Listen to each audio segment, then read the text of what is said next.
Hey everyone, welcome back to our YouTube channel once again. बच्चों, आज का हमारा इंटरेस्टिंग टॉपिक होने वाला है जो कि है हमारे क्वेश्चन नंबर 4D का ब्लॉग राइटिंग। ये आता है ऑप्शन में रिव्यू राइटिंग के साथ में और आता है हमारे अपील के साथ में।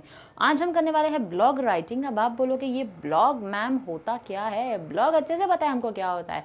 हम देखते हैं ना, रास्ते में कुछ फूडीज होते हैं जो जहाँ जा रहे हैं फ़ोन लेकर जाते हैं और बताते रहते हैं, देखो आज हमने क्या खाया, आज हमने क्या पिया। जो ट्रैवल कर रहे होते हैं वो बताते हैं हम कहाँ पर घूम रहे हैं, तो वो भी ब्लॉगर्स होते हैं, ट्रैवल ब्लॉगर्स होते हैं। बेसिकली वो सारे कंटेंट क्रिएट करने का काम कर रहे हैं। ये सारी चीज़ समझ में आती है, लेकिन उसके पहले ज़रूरी है समझना कि ये ब्लॉग होता क्या है। ब्लॉग जो है बच्चों, एक ओपिनियन और एक व्यू होता है किसी भी टॉपिक के ऊपर। ठीक है, एक ओपिनियन या एक व्यू फॉर्म करना किसी भी टॉपिक के ऊपर, उसको हम कहते हैं ब्लॉग। लेकिन ये जो ब्लॉग होता है ये ऑनलाइन होता है, यानी कि किसी वेबसाइट पर होता है, जो कि आपका ऑनलाइन जर्नल भी हम उसको बुला सकते हैं कि हम किसी चीज़ के बारे में अपना पॉइंट ऑफ व्यू जो है वो लिख रहे हैं। अभी भी क्लियर नहीं है? ठीक है, ब्लॉग सिंपल सा मतलब समझ लो। कई बार हम हमारे फेसबुक पर होते हैं या फिर किसी वेबसाइट पर चले जाते हैं तो देखते हैं कुछ पॉपअप करके आता है, how to lose weight in 45 days, है ना, 10 easy ways to earn money. जब हम उसके ऊपर क्लिक करते हैं तो बहुत बड़ा लंबा चौड़ा आर्टिकल जो है वो उस पर लिखा रहता है। कई बार हम खुद ही सर्च कर लेते हैं बहुत सारी चीज़ें, तो ऐसा कई सारे ऑप्शंस हमको लिख कर आते हैं। जब हम उन आर्टिकल्स पर क्लिक करते हैं, जब वो वेबसाइट ओपन होती है तो वो कुछ 10 से 20 पॉइंटर्स होते हैं जो आपको बता रहे होते हैं। अब याद रखना, ये कोई ऑथेंटिक डेटा नहीं होता है, ये उस राइटर के पॉइंट ऑफ व्यू से उसने अपना ओपिनियन जो है वो लिखा है, बस उसी को हम क्या कहते हैं, ब्लॉग कहते हैं। तो ब्लॉग राइटिंग जो है बच्चों 4 मार्क्स के लिए आपको आएगा, जैसे मैंने आपको बताया है, रिव्यू और अपील के साथ में आता है। तो आज हम स्टार्ट करते हैं अपना ब्लॉग राइटिंग, जिसके लिए समझना जरूरी है ब्लॉग क्या होता है। ब्लॉग एक पर्सनल वेब ब्लॉग होता है या फिर जर्नल होती है, जिसमें हम कुछ इन्फॉर्मेशन शेयर कर रहे होते हैं, अपने ओपिनियन होते हैं जिसमें, या फिर हम बोलते हैं हम एक इन्फॉर्मेशन को शेयर कर रहे हैं। वैरायटी ऑफ टॉपिक्स के ऊपर आप कर सकते हो, डिपेंड करता है आपके टॉपिक की स्पेशलाइज्ड फील्ड क्या है। कुछ लोग होते हैं जो फाइनेंस के ऊपर लिखते हैं, कुछ लोग होते हैं जो टेक्नोलॉजी के ऊपर लिखते हैं, कुछ होते हैं फूड के ऊपर लिखते हैं, कुछ होते हैं ट्रैवल के ऊपर लिखते हैं। जैसे हमने कई बार देखा होगा ना, top 10 places to visit in Mumbai, top 10 places to visit in India, या फिर हमने देखा top big buildings in India, right. तो ये सारे क्या होते हैं, आपके ब्लॉग के ही हेडिंग्स होते हैं। अब हम देखेंगे ब्लॉग के बारे में। एक ऐसा प्लेटफॉर्म है जहां पर एक राइटर या फिर ग्रुप ऑफ राइटर्स क्या करते हैं, अपने इंडिविजुअल सब्जेक्ट के ऊपर अपने व्यूज, अपने ओपिनियंस को क्या कर रहे हैं, लोगों के साथ में शेयर कर रहे हैं। Each entry is called a post. तो जो जो एंट्री आप देखते हो वो क्या होता है, उनका पोस्ट हो जाता है। अब यहाँ पर एग्जाम्पल के तौर पर, जैसे कि एक रिटेल वेबसाइट कैसे स्टार्ट की जाए, या फिर आपने देख लिया 2022 के ट्रेंडिंग शूज़ देख लिए, या फिर ट्रेंडिंग मोबाइल फ़ोन्स देख लिए आपने, या फिर 45 डेज़ में मुझे लूज़ करना है अपना वेट, तो मैंने वो ब्लॉग देख लिया, या फिर 10 आसान तरीके जिससे हम आसानी से पैसे कमा सकते हैं। लिखते तो यहाँ पर हेडिंग में 10 आसान तरीके हैं, लेकिन पैसे कमाने की जो टेक्निक बताते हैं वो बड़ी डिफ़िकल्ट होती है, क्योंकि इस दुनिया में आसान कुछ नहीं होता है।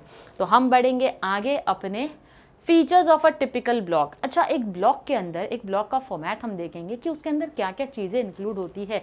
ठीक है, हेडर विथ मेन्यू और नेविगेशन बार। तो सबसे पहले आपका हेडर आ जाएगा, ठीक है, जिसके अंदर मेन्यू या नेविगेशन बार भी होगा। ये मैं आपको बताऊंगी जब हम एग्जैक्टली उसका पूरा फॉर्मेट जो है वो देखेंगे। एग्जाम में लिखना भी उसी तरीके से है, तो आपको नेविगेशन बार क्या होता है, मेन्यू क्या होता है, समझ आ जाएगा।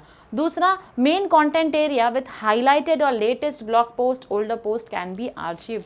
तो मेन जो कंटेंट एरिया है उसको आपने क्या किया, हाईलाइट कर दिया, उसी के अंदर लिंक जनरेट करके आप क्या कर रहे हो, आप ओल्ड पोस्ट को भी जनरेट कर रहे हो। Side bar with social profiles, favourite content. अच्छा, ये आपको समझाने के लिए मैं आपको लेकर चलती हूँ सीधा सीधा अपने ब्लॉग के फॉर्मेट पर। देखो सिंपल है, ये आपकी जो होती है, यहाँ पर आपका हेडर आ गया, यहाँ पर आपको इसी तरीके से लिखना है, याद रखना, क्योंकि आप ब्लॉगिंग करते हो, आप किसी वेबसाइट का नाम डालना पड़ेगा। तो यहाँ पर आपने लिख दिया www.blogger.com।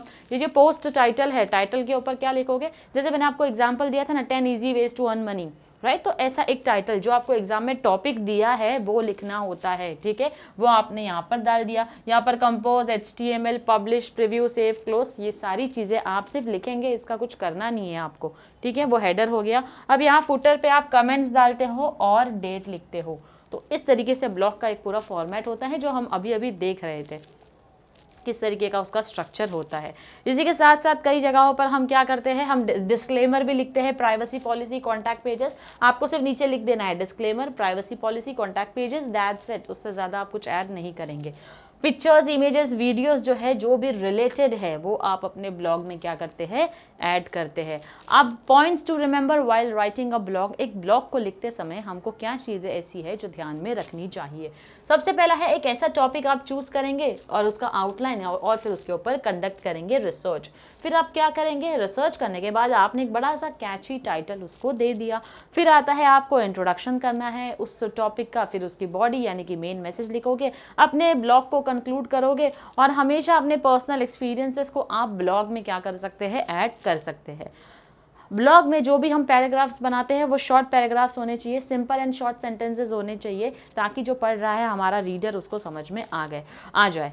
And your post with a discussion question, यानी कि हमेशा एक पोस्ट जब भी आप करोगे तो लास्ट में जो आपका कंक्लूजन होगा, लास्ट एक क्वेश्चन होना चाहिए आपका, किसमें, आपके कंक्लूजन में। जैसे कि आपने लिख दिया, so what do you think about it, right, ऐसा कुछ लिख दिया आपने, what are your view points, what are your opinions, tell me in the comment section, ये आपने लिख दिया। तो ये भी आपने एंड किया है एक डिस्कशन क्वेश्चन के साथ में। तो इस तरीके की चीज़ें हमको ध्यान में रखनी है जब हम एक ब्लॉग को लिखते हैं। ओके, मार्किंग स्कीम क्या रहेगी, जो आप मेन कंटेंट लिख रहे हो, जो अंदर बॉडी लिख रहे हो, कंक्लूजन लिख रहे हो, इंट्रोडक्शन लिख रहे हो, इसके आपको 2 मार्क्स मिलते हैं।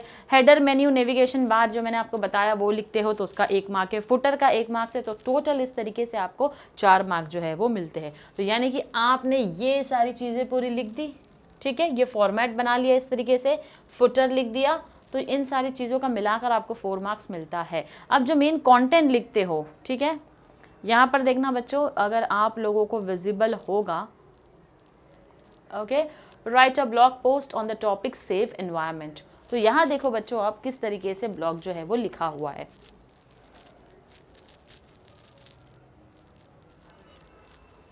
ओके, कंटेंट जो है इसका थोड़ा क्लियर नहीं है बच्चों, मैं आपको इसका पीडीएफ आपके टेलीग्राम चैनल पर सेंड कर दूंगी। तो खाली ये बताना है मुझे आपको कि देखो इस तरीके से आप पहले टाइटल लिखोगे, ठीक है, blogger.com कंपोज HTML लिख दिया, फिर आपने टाइटल लिख दिया, पब्लिश, सेव, प्रीव्यू, क्लोज, ये आपको लिख देना है। फिर आपका टाइटल है मेन सेव एनवायरनमेंट, आपने लिख दिया है। एनवायरनमेंट को सेव करने के लिए क्या करना है वो आपने यहाँ पर मेंशन कर दिया है, और फिर लास्ट में आपने इसको कंक्लूड कर दिया है कुछ ऑप्शंस देकर। फिर यहाँ पर आप कमेंट्स लिखेंगे और यहाँ पर डेट लिख देंगे। तो इस तरीके से आप एक ब्लॉग को लिखते हैं, ठीक है। अब जैसे कि एग्जाम्पल के तौर पर यहाँ पर दिया है आपको, आपके एक प्रैक्टिस पेपर सेट में क्वेश्चन पूछा गया था कि आपको एक प्रॉपर फॉर्मेट बनाना है जिसमें आपको लिखना है yoga a practice for better living, यानी इस टॉपिक के ऊपर आपको क्या लिखना है, एक ब्लॉग जो है वो लिखना है। जो ब्लॉग होगा आपका वो 100 से 150 वर्ड्स के अंदर होना चाहिए। अब यहाँ पर कुछ पॉइंट्स दिए हैं आपको, importance of yoga in life, ठीक है, keeps body fit and healthy, refreshes soul and mind, stress buster, meditation helps in focusing. तो इस तरीके से कुछ पॉइंटर्स दिए बच्चों, जिसके बेसिस पर आपको क्या करना है, अपना ब्लॉग जो है वो लिखना है। देखो यहाँ पर बच्चों इस फॉर्म में मैंने लिखा है, लेकिन क्योंकि विजिबल नहीं होगा आपको इसलिए नीचे मैंने अलग से आपके लिए लिखा है। तो ये फॉर्मेट आप याद रख लेना, ये आपको लिखना है, ठीक है। जैसे मैंने आपको कहा था अगर कुछ रिलेटेड इमेजेस या वीडियोज होती है तो वो भी आप पोस्ट कर सकते हैं। तो यहाँ पर योगा के कुछ पोजेज है जो मैंने आपके लिए पिक्चर्स में एंटर कर दिया है। ओके, तो यहाँ हम पढ़ेंगे कि एग्जैक्टली इसके अंदर मैंने क्या लिखा है। सबसे पहले आपने टाइटल दे दिया yoga a practice for better living. अब आप योगा के बारे में बता रहे हैं, इंट्रोडक्शन कर दिया आपने, योगा में अलग अलग पोजेस होते हैं उसके बारे में बता रहे हैं, योगा कितना हेल्पफुल होता है वो आपने बता दिया। अब यहाँ पर आप बताएंगे importance of yoga in life, आपकी जिंदगी में क्या महत्व रखता है योगा, ठीक है। योगा का वर्कआउट जो है इंडिविजुअल नीड्स को कैसे सेटिस्फाई करता है, उसके बेनिफिट्स क्या है आपने लिख दिया है। नेक्स्ट आता है आपका yoga keeps body fit and healthy. फिर आपने स्ट्रेस बस्टर क्यों है उसको थोड़ा सा एलाबोरेट कर दिया। फिर आपने मेडिटेशन हेल्प्स इन फोकसिंग लिख दिया, और लास्ट में आपने लिख लिया so to keep mind and body fit do yoga daily. या तो आप एंड में क्वेश्चन पूछ सकते हो, या तो आप उनको एक स्टेटमेंट जो है वो दे सकते हो, एक एडवाइस या सजेशन भी दे सकते हो। इस तरीके से बच्चों हम एक ब्लॉग को लिखते हैं। ओके, तो इसी के साथ बच्चों आज का जो हमारा सेशन है ब्लॉग राइटिंग वो कंप्लीट होता है। नेक्स्ट जो हमारा ये मेरा ईमेल आईडी है, अगर किसी बच्चे को कोई कन्फ्यूजन या कोई डाउट होगा तो डेफिनेटली आप मुझसे कांटेक्ट कर सकते हैं, मुझे मेल सेंड कर सकते हैं। ब्लॉग राइटिंग हमारा कंप्लीट होता है। नेक्स्ट सेशन में मिलेंगे आपसे जहाँ पर हम करेंगे appeal writing. Till then stay tuned to our lectures. Thank you very much.